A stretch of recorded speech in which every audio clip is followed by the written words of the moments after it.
রাতারাতি তুরস্কের রাস্তা থেকে উধাও 12 লাখ বেওয়ারিশ কুকুর। কোথায় গেল এত প্রাণী? সরকার বলছে এক কথা, প্রাণী অধিকার কর্মীরা বলছেন আরেক কথা। তুরস্ক জুড়ে বেওয়ারিশ কুকুর নিয়ে নতুন করে শুরু হয়েছে তুমুল বিতর্ক।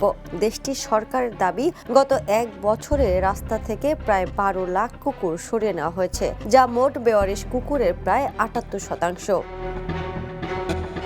সরকার বলছে, বেওয়ারিশ কুকুরের সংখ্যা অস্বাভাবিকভাবে বেড়ে যাওয়া, মানুষের ওপর হামলার ঘটনা এবং জনস্বাস্থ্য ও জননিরাপত্তার ঝুঁকি মোকাবেলায় 2024 সালে নতুন আইন করা হয়। সেই আইনের আওতায় রাস্তা থেকে কুকুরগুলোকে ধরে চিকিৎসা, বন্ধ্যাকরণ ও পুনর্বাসনের পর আশ্রয় কেন্দ্র এবং নির্ধারিত প্রাকৃতিক আবাসন এলাকায় রাখা হচ্ছে। আইনে নির্ধারিত বিশেষ পরিস্থিতি ছাড়া কোনো কুকুরকে ইউথানেশিয়া করা হচ্ছে না বলেও দাবি সরকারের।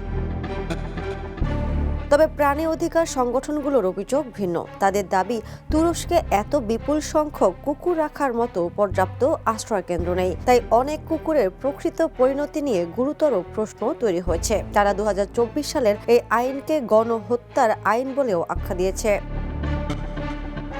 ফলে 12 লাখ কুকুরকে ঘিরে তুরস্কের এই অভিযান এখন শুধু প্রাণী নিয়ন্ত্রণের বিষয় নয়, বরং জননিরাপত্তা ও প্রাণী অধিকার দুই পক্ষের তীব্র বিতর্কে পরিণত হয়েছে।